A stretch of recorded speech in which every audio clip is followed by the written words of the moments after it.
Morning ndine Jack.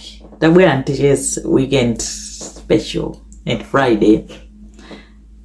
Ndeya kuti anthu akugulisa mankhwala aedzi a HIV AIDS. Gentamicin. Akugulisa gentamicin nkumanama kuti mankhwala a HIV AIDS nkuma abaya anthu. Nde anthu angapo agwidwa chithunzi chichi. Komanso siwokha palika ring ndithu anthu angapo. Amena wanga zimenezi kula kwatu kumene kweti anthu ena nde akwatchula kunena kuti ati anthu ogwira ntchito m'mafamasi. Funso langa ndili kodi anthu m'mafamasi mwakungolembedwa ntchito kapena kumachekedwa ma qualification chifukwa munthu ogwira m'famasi akuyenera kudziwa kunena kuti kulibe mankhwala a HIV AIDS, kulibe mankhwala ochita cure, kuli mankhwala ochita treat. Sono munthu ukapita kuchipatala akupange diagnose kuti uli HIV AIDS, right? Akamasankha mankhwala aja mesa amayang'ana kaye kuti type yanji ya HIV yomwe linayo, cause HIV ili ma type 8 ndi type yanji kuti akuchire match ni mankhwala amene akuyenera kukupasa. Ndelese munthu akulandira mankhwala akudziwa unena kuti ndi treatment not a cure. Treatment umamwa umachita manage for the rest of your life, umakhala bwino palibe vuto. Koma ngati ukumwa mankhwala amene aja nde wina waje atulukire kunena kuti ine ndili ndi cure ndikuchiziratu, koma mankhwala ake akukunamiza kukhala gentamicin. Gentamicin ndi antibiotic yochita treat ma bacterial infections, ma urinary tract infections, pneumonia, china meningitis, mankhwala ake ndi gentamicin. So mbai kukupatsa mankhwala aja akumakhala kuti achita check kuti anthuwa akumwa kale chani. Chifukwa tu zinthu zina zimakhala simple, akhoza maziyamba simple ngati zimenezo tentipangeni ndrama tizigulisa gentamicin tizanamiza anthu kuti mankhwala a HIV. Mapera ake mudzapeza munthu onena kuti akumwa kale dzina, inu nkudzampatsa gentamicin uja nkusakaniza, mudzapeza kuti mwapha munthu. Not just that, apala anthu ena ali allergic to ma antibiotic, ena ali allergic to ma penicillin, ena ali allergic to chani. Mudziwa bwanji kuti munthu ali allergic? Mukagulitsa anthu mukabaya anthu zimankhwala mapero ake mukhoza kupha munthu. That's how zinthu zina zimachitika, zimakhala ngati za simple chonchi. Anthu angoganizira ndalama koma mukhoza kuvulaza nazo anthu. That is so dangerous. Zimenezo nde zinaso komanso nawo kwa anthu akupangani diagnose ndi HIV. I'm sure kuti kumakhala counseling amakuuzani kuti pali ma treatment. The truth is kulibe cure ya HIV AIDS, kuli ma treatment mankhwala ambiri osiyana amene amapereka anthu nkumamwa kumakhala bwino just like many diabetes.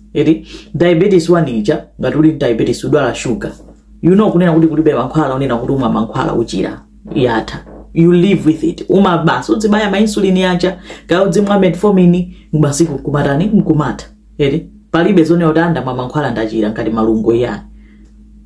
Koma you live okay, umakhala moyo wako bwino. Anthu ena ali diabetes, ena matenda ndosiyana onena kuti mumangokhala nkumamwa chani, mamwa treatment kama makabaitsa treatment. Anthu masiku nkumatani, masiku kumapita. Koma choti wina wake angotulukira mudzithaso kukhala odziwa fufuza tiphunzire umafufuza tikamva chinthu osangochitenga ngati kuti basi mapeto. Let's try to find out the truth. Ngati pali for example ngati mufuna mankhwala oti ndi amphamvu kwambiri HIV, alipo mankhwala amphamvu kwambiri, alipo mankhwala onena kuti mukalamba kumwa imapezeka kuti virus ija imachepa mpaka na kukhala undetectable, kuti imakhala uli nayo koma yachepa kwambiri nkufika point yokhala undetectable. Mankhwala amene alipo koma ndodula. You see, alipo ndodula. Let's say mankhwala ngati achina marovirac, ngati munamvapo kuli mankhwala enake zake marovirac. Mene ndinkaphunzira za marovirac nthawi imeneyo inali 600 pounds for 30 tablets. 30 tablets yokumwa masiku 30. Koma ukamamwa mankhwala ngati marovirac aja, virus ija imangochepa mpaka na osamaonekanso. Uli nayo koma mankhwala aja sindifotokoza mene mechanism yake kuti mankhwala amagwira bwanji chifukwa imeneyo zondekanira itenga nthawi yayitali. Okay, koma alipo mankhwala mutati mufufuze. And nthawi imeneyo ine ndinkadziwa za marovirac ndili ku school, that's some years ago.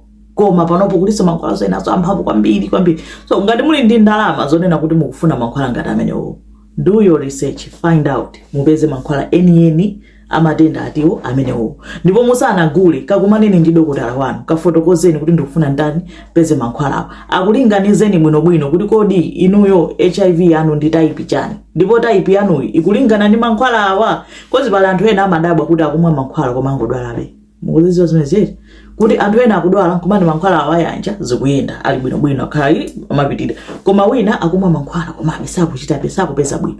Sometimes chifukwa chake chimakhala chonena kuti mankhwala amene mukumwa sakuyanjana ndi type ya HIV yomwe muli nayo.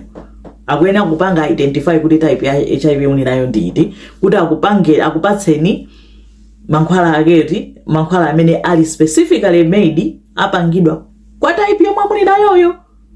Eti bebani ndiyankhula ngati kuti koma nkhani imene sizinandisangalatse kuti anthu mpaka anthu magwira mafamasi azigulisa mankhwala, azigulisa ma antibiotic kwa anthu, kuvula za anthu, mudzapweteka anthu. You have to be careful in my choices anu. Yes ndalama quick money koma mudzavula za anthu.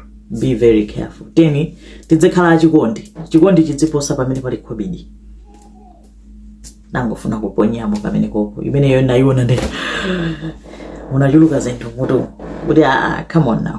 Tosefe ndife amodzi, come on tidzikondana. Sunga mampatse munthu antibiotic nkumanena kuti ukumfuna muchiza AIDS. That is not fair. That is not right. AIDS or HIV, whichever. But let's be loving. Sikomwambiri nkhani yamba yanga inali imeneyo. Nde yansanga ku United States yeti sapunjano sopano. Mwana wina wake Ethan Crumbley ana mwazisi wazomwe amapanga ku America zodabwisana, amapita kuombera school kuphazi nzawo zija. Mwana uyuyu anaombera ku school kungotenga atatenga futi papa kuombera anavulaza zinzake komanso anapha anzake 4 ma students 4. Anamanga ali in prison milandu yayikulu. Koma sina telepopo iyeyo anavomera kulapa, anachita kupanga video a day before kukaombera kuti ndikukaombera school ndikuzowa kuti zikhala zoyipa, ndikuzowa ndimangidwa koma ndatopa nazo. Koma atamanga choncho atayiwa zaka 15 nyamata makolo ake anazengedwa sona milandu chifukwa chonena kuti anampanga neglect. Anayi mwana onewa anayi mwana eka, makolowo amayenda awiri, amayi ake ndi bambo ake apita ntchito, akatuka ntchito ngati atapiteso ku nyumba mwayi angopita kaya ku restaurant akadya kumene kuja azinjoya, mwina pobwera pakati pa usiku samuona ni mwana wawo yemwe uja amakhala yekha ku nyumba. Apita ku school abwerako yekha zakudya nyumba inde muli zakudya, koma basi makolo ake anabitetu na ntchito mpaka na machita kupanga beg makolo ake kuti simungangocheza nanine ku tsiku limodzi. Ma message amene anapeza polisi sitingangocheza ko limodzi suti samamuyankhaso kena kwanamba onera kuti ndambo maganiza zoopsa kwambiri. I think nyumba mukwenda dziwanda, nyumba muli dziwanda. Akatumizira make message amayi aja ango atumizira amunawo message ru wayambaso tuyu akupanga zake zofuna attention izichi. Koma iye osamuyankha mwana wawo. Mwana uja angoti pena umachira chondere kuti koma simungangondiyankha ko message imodzi. Osamulabada. Anabide tunayi ntchito kena kwana I think ndili ndi ma mental health issues mutu wanga usukuyenda bwino ndikumamva dzi anthu dzikundiuza kuti ndikaphe anthu. Amayi ake aja kungauzaso amunawo uyu afuna attention kumangotero. Kena mwana uja anapempha mfuti ndifuna mfuti. Amayi ake ndinkunyamuka kumugulira mfuti mpaka kuntenga kupita naye kokachita practice kuombera. Skulu inayira topa nkumudandaula kuti mwana we sali right. Kenako mpamene tsiku lina anangonyamuka kupita ukatani kaombera azenzake. Nde makolo ake azengedwa nawo milandu. Akunena kuti iwo anapha nawo anthu chifukwa kuti iwo sanamulabadire mwana wakhala kupempha kunena kuti athandizidwe, anampanga ignore mental health zonse. Amayi akeyo achitira sentence to life in prison for manslaughter. Apeza kuti ndolakwa nawso anapha nawo. Panopo abambowo ali mkati mwa milandu. Amayi wa amanga, amayi wa anafika poyamba kunamizira kuti sine nagula ndamunangawo koma sizinateke amanga. Panopo ndi abambowo ali pa milandu kunena kuti ngati muli ndi mwana muli ndi responsibility yochita make sure kuti mwanayo ali bwino. Ngati mulu make simuli bwino mtengeni mupite naye kutiko ku chipatala.